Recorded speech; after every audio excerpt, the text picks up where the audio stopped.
E aí, alunos, aqui é a aluna de português e hoje eu vou explicar o caderno do aluno da primeira série do ensino médio do segundo bimestre. Essa é a parte 2 e vai das atividades 4 a 5. Se você gostar desse vídeo, deixa o seu like e se inscreva para mais conteúdos semelhantes. Atividade 4. Prática de leitura, escrita e análise linguística. 1. Faça leitura dos quadros a seguir. Quadro 1. Ditado popular ou provérbio ou, ainda, adágio é uma frase do popular com um texto mínimo de autor desconhecido. O ditado é várias vezes repetido e se baseia no senso comum de um determinado meio cultural, como, por exemplo, antes dele do que eu. Ditados tornam-se expressões comuns e se mantêm imutáveis através dos anos, constituindo e retratando uma parte importante de cada cultura. E a fonte aqui é da Wikipédia. Quadro 2. Provérbio. Substantivo masculino. 1. Frase curta, geralmente de origem popular, frequentemente com ritmo e rima, rica em imagens que sintetizam um conceito a respeito da realidade ou uma regra social ou moral. Por exemplo, Deus ajuda a quem madruga. A quem cedo, né? Faltou aí alguma coisa. 2. Na Bíblia, pequena frase que visa aconselhar, educar, edificar. Exortação, pensamento, máxima. Livro dos Provérbios. E aqui, nas referências, a gente percebe que foi retirado do Google e a gente tem a estrutura aí de um dicionário. 2. Ambos os quadros são considerados textos informativos, pois apresentam um conceito ou uma ideia. Responda. A. Quais são as diferenças entre os textos? Que conceitos ambos veiculam? Bom, os textos têm em comum o fato de que eles estão trazendo informação para o leitor, mas no caso do primeiro texto, que é o de ditado popular e foi publicado na Wikipédia, a gente tem uma definição de um verbete de enciclopédia. E no segundo, a gente tem uma definição de um dicionário, um verbete de dicionário. Então, a gente pode apontar isto como uma diferença. A gente pode apontar também o fato de que no texto 1 ele é dividido em parágrafos, no texto 2 ele é dividido em tópicos, né? Cada um é um significado diferente possível de provérbio, até pela própria estrutura de dicionário. Então, são algumas diferenças que a gente pode apontar. Aí ele quer saber os conceitos que ambos veiculam. O primeiro fala do conceito de ditado popular e o segundo fala do conceito de provérbio. Aqui uma coisa importantíssima a comentar, que pode acabar confundindo, é o seguinte. Ele fala ditado popular ou provérbio ou ainda adágio. E ele coloca aqui que ditado popular pode ser chamado de provérbio. Assim, as pessoas até chamam, falam, tratam como se fossem a mesma coisa, mas não são. Ditado popular é uma coisa e provérbio é a outra. E no modo como o texto 1 coloca aqui, dá a sensação de que ditado popular é a mesma coisa que provérbio, como se isso aqui fosse definição de um provérbio e isso aqui fosse definição de um provérbio também, mas não é. Ditado popular é uma coisa, provérbio é uma coisa diferente, tá? Então aqui, por exemplo, eu vou até cancelar essa palavra para ficar mais fácil de compreender. Então, qual é a diferença, né? O ditado popular, ele é uma coisa mais popular, como o próprio nome já diz, ele é mais simples, né? A estrutura da frase e tal. Então, é uma coisa assim que usa palavras mais do dia a dia. Geralmente, o autor é desconhecido, porque um dia alguém fala e outro fala e vai caindo na boca do povo e a gente não consegue saber, né, quem é que falou. E acaba sendo assim uma expressão um pouco mais cultural, um pouco mais regional, mais típica de uma determinada região, de um determinado local. Já o provérbio, muitas vezes a gente consegue saber quem é o autor. Ele tem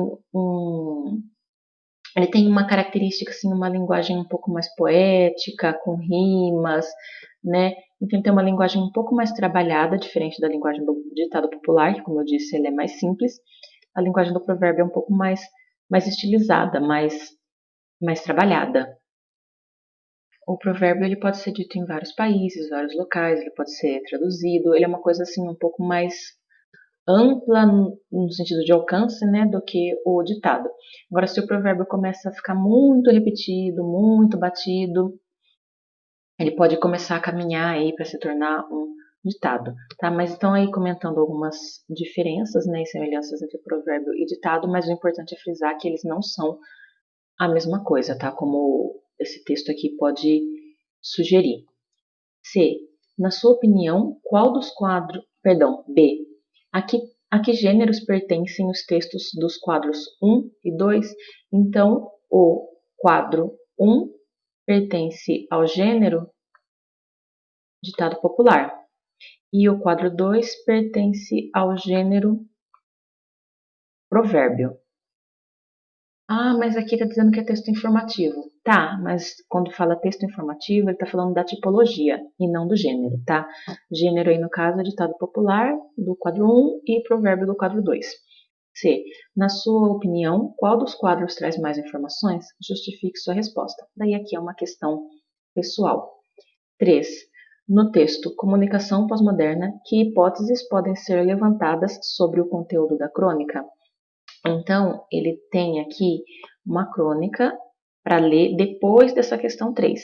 Ele quer que vocês vejam o título, que é Comunicação Pós-Moderna, e digam o que é que dá para imaginar que vai ter nessa crônica baseado no título, sem ler a crônica, só vendo o título, o que a gente imagina que vai ter aí nessa crônica. Então, o objetivo aqui é responder só pelo título, sem ler a crônica, e quando a gente pensa em comunicação pós-moderna, o que dá para pensar? O modo como as pessoas se comunicam na modernidade, o modo como as pessoas se comunicam atualmente. São possibilidades, não são? Mas aqui é uma questão meio pessoal, né? O que vocês imaginam que dá para pensar que vai ter nessa crônica a partir do título? Então vamos ler a crônica e depois ele vai pedir para você, ele vai perguntar se você confirma ou não as hipóteses, né? Comunicação pós-moderna. Paulo sai de casa todos os dias às 6 horas, toma banho, se troca, escova os dentes e vai para o trabalho. Fernanda faz quase o mesmo.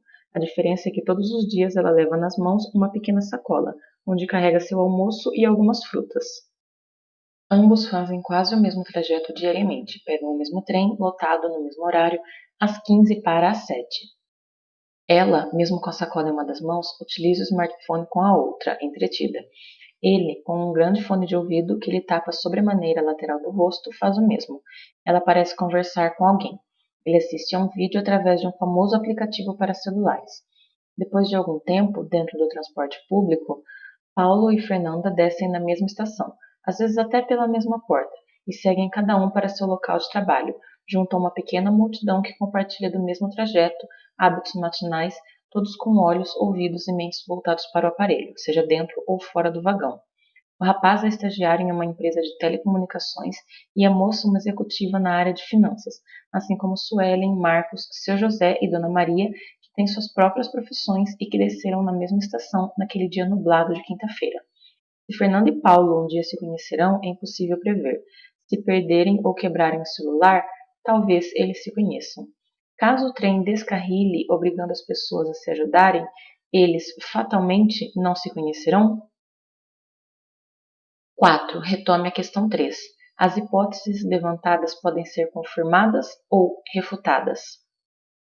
Aqui ele quer saber se as hipóteses que você pensou na questão 3, antes de ler o texto, se confirmaram ou não. Quer dizer, quando vocês leram o título e imaginaram o que é que o texto falaria apenas pela leitura do título, tudo aquilo que vocês imaginaram aconteceu, né? Realmente o texto falava das coisas que vocês imaginaram que ele ia falar ou não? Ou não tinha nada a ver o que vocês imaginaram que o texto seria. Então, isso é que vocês têm que colocar na questão 4.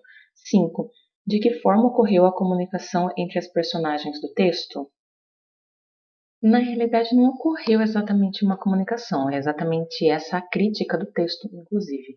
Porque eles estão ali entretidos com o seu celular, e apesar deles terem mesmos hábitos de manhã, rotina parecida, pegam o mesmo trem, sempre lotado, descem no mesmo ponto para ir para o trabalho e tudo mais, e terem essa convivência, são pessoas que não têm ali comunicação, não têm contato, não interagem, porque eles estão ocupados interagindo com o celular. Então, não tem exatamente uma comunicação.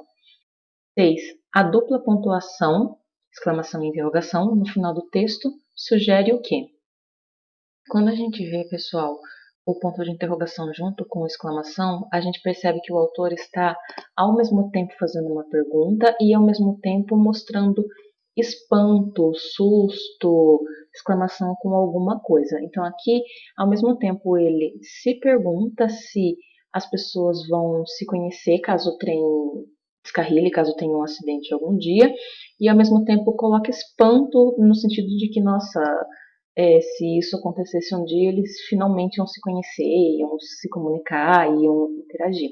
É uma mistura aí de espanto com dúvida. 7. Que palavras foram utilizadas para retomar os nomes dos protagonistas da narrativa? Aqui então eu grifei quais são essas palavras. Então, por exemplo, para que ele não repita Paulo e Fernanda toda hora, já que o texto fala dos dois, ele usa algumas palavras para retomar esses nomes, para que o texto não fique repetitivo. Então, no caso de Fernanda, ele usa ela, né, que aparece aqui algumas vezes, e a moça. E no caso de Paulo, ele usa ele, que também aparece mais de uma vez, e o rapaz. 8. Quais são as características da crônica que estão presentes no texto Comunicação Pós-Moderna? Aqui a gente pode pensar no fato de que a crônica ela é um texto do dia a dia, que fala coisas do cotidiano, coisa que esse texto faz. É também um texto curto, é um texto com uma linguagem mais coloquial, né, mais leve, mais simples. É um texto também com poucos personagens. Então essas são algumas características. 9. O que sugere o autor ao utilizar o termo pós-moderno? Explique. O termo pós-moderno é um termo um pouco complicado, né? Ele tem uma carga, assim, de significado um pouco pejorativa, dependendo do contexto, né?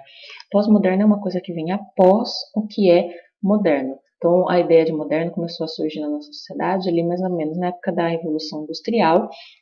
E aí, passado esse tempo, que viria depois, ali de um tempo, depois dessa época, né?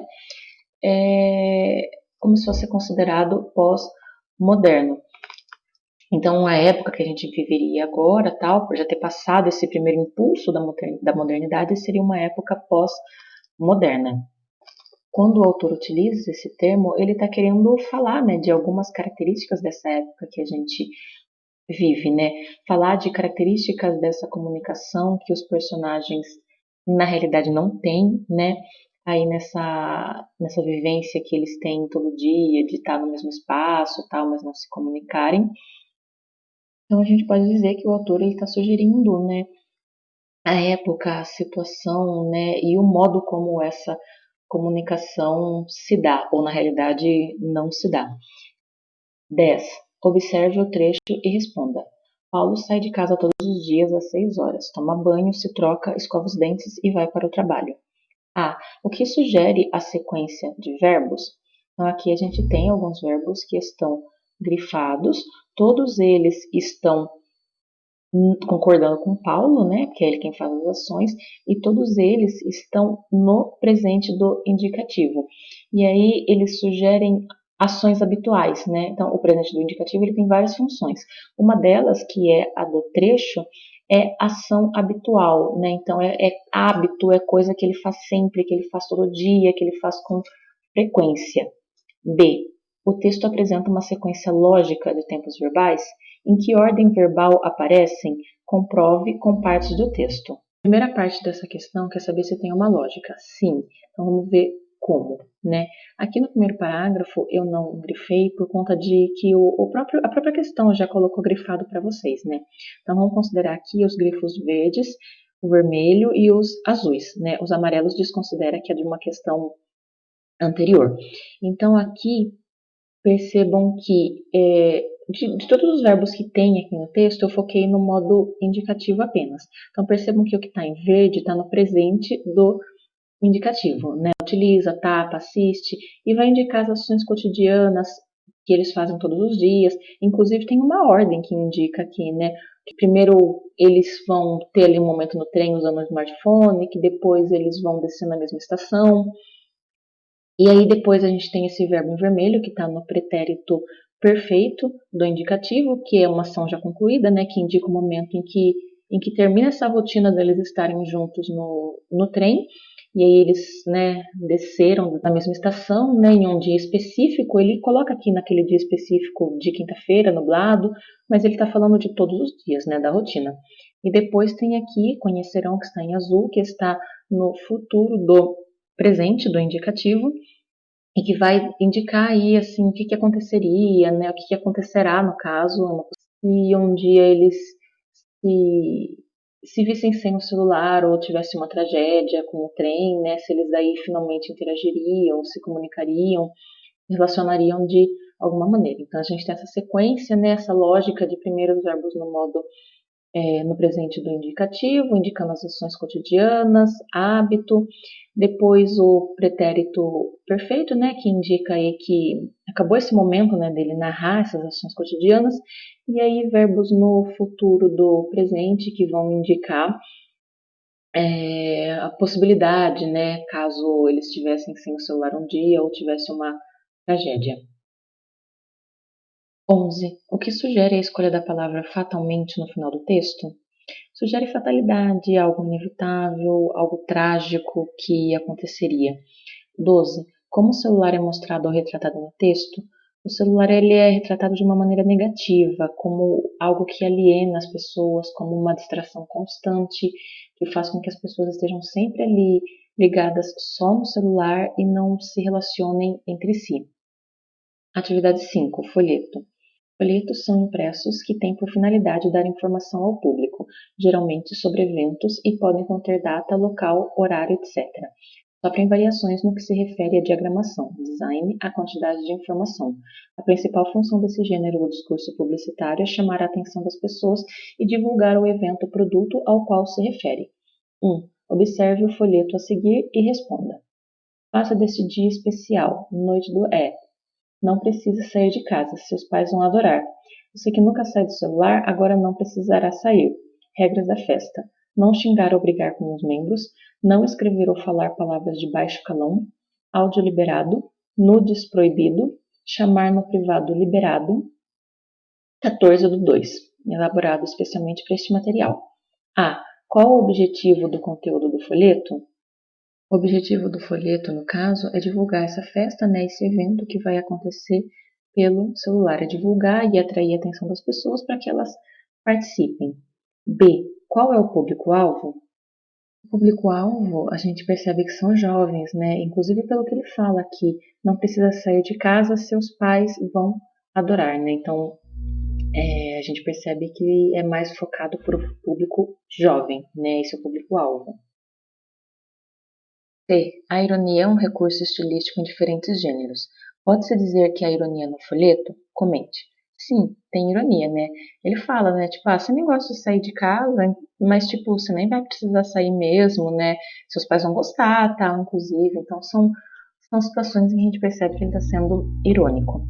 D. Há palavras ou outros sinais comuns ao universo virtual? Escreva quais são e o objetivo de tais recursos expressivos no texto.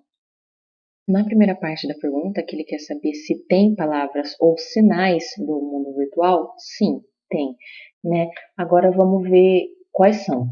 A gente tem, quando ele fala de sinais, né, a gente pensa em uma linguagem mais não verbal, né? Então a gente tem, por exemplo, esse emoji e tal, da risadinha, né?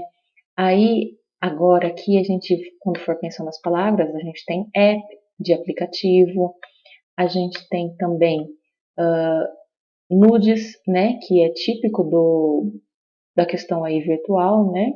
A gente tem PV, que a gente sabe que é privado, né, tipo da linguagem também de internet.